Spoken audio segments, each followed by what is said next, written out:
بسم اللہ الرحمن الرحیم۔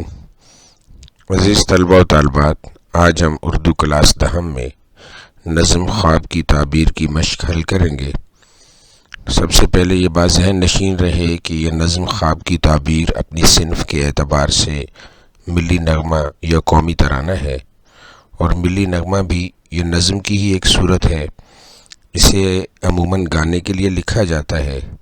اس کی حیت ترکیب بند ہوتی ہے اور اس میں ایک ٹیپ کا مصرع ہوتا ہے جسے موسیقی کی اصطلاح میں انترا یا مکھڑا کہا جاتا ہے۔ یہ وہ نظم ہے جس میں اپنے وطن سے اظہار محبت کیا جاتا ہے۔ پہلا سوال ہے کہ شاعر کے مطابق ایک خواب کی تعبیر کا آغاز کس انداز میں ہوا ہے؟ بقول شاعر، خواب کی تعبیر کا آغاز اس انداز سے ہوا ہے کہ شاعر کی ذات میں کوشش اور عمل کا احساس پیدا ہوا ہے۔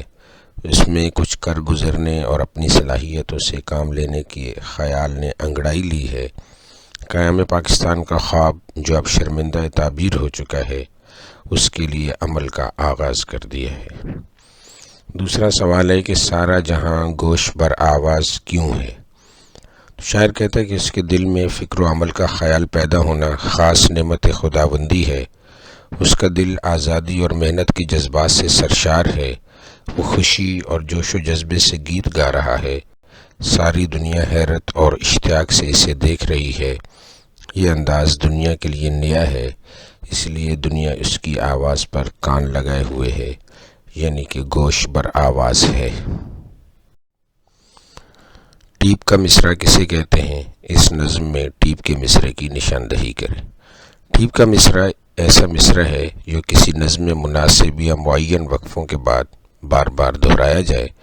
اس نظم میں ٹیپ کا مصرع ہے ایک خواب کی تعبیر کا آغاز ہوا ہے۔ اگلا سوال ہے کہ شاعر نے اس نظم میں کس خواب کا ذکر کیا ہے؟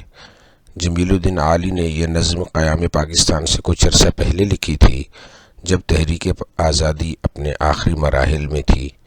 پاکستان کا قیام ایک حقیقت بن رہا تھا۔ انگریز ہندوستان سے جاتے ہوئے نظر آ رہے تھے۔ ہندوستان کے مسلمانوں نے اپنی آزادی اور خود مختاری کا جو خواب دیکھا تھا، اس کی تعبیر کا آغاز ہونے والا تھا۔ اگلا سوال ہے کہ شاعر کے نزدیک اس خواب کی تعبیر کیا ہے؟ شاعر کہتا ہے کہ اس نے اور اس کی قوم نے ایک خواب دیکھا تھا، اپنی آزادی اور خود مختاری کا خواب، ہندوستانی مسلمانوں کی فلاح اور الگ وطن کا خواب، اور اس خواب کی تعبیر یہ ہے کہ ہم اپنی آزادی اور خود مختاری حاصل کر چکے ہیں، اور وہ وقت دور نہیں جب پاکستان ایک خوشحال اور ترقی یافتہ ملک ہوگا۔ یہ ترکیب کے مفاہیم یا مفہوم: شوق عمل، اس کا مطلب ہے کام کا شوق، صید زبوں، خراب حال شکار، جذب جنوں، جوش و جذبہ، سوز دروں، اندر کا سوز و غم، حسن بیاں، اچھے انداز سے بولنا، فکر و عمل، سوچنا اور کام کرنا۔ آگے الفاظ و محاورات اور ان کے جملے ہیں۔ ہمراز، اسلم میرا دوست اور ہمراز ہے۔ صید زبوں، حادثے میں زخمی ہونے والے صید زبوں کی طرح تڑپ رہے ہیں۔ زمزمائے پرداز، جیسے ہی گانے والا زمزمائے پرداز ہوا، محفل پر سکوت چھا گیا۔ بر آنا، آخر کار میری امید بر آئی اور میں سفر حج پر روانہ ہوا۔ گوش بر آواز، کچھ تو بولیے، ساری محفل گوش بر آواز ہے۔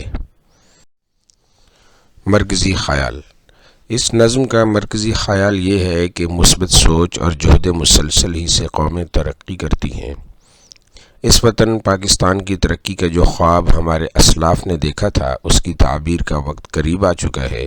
وہ وقت دور نہیں جب پاکستان ایک خوشحال اور ترقی یافتہ ملک ہوگا۔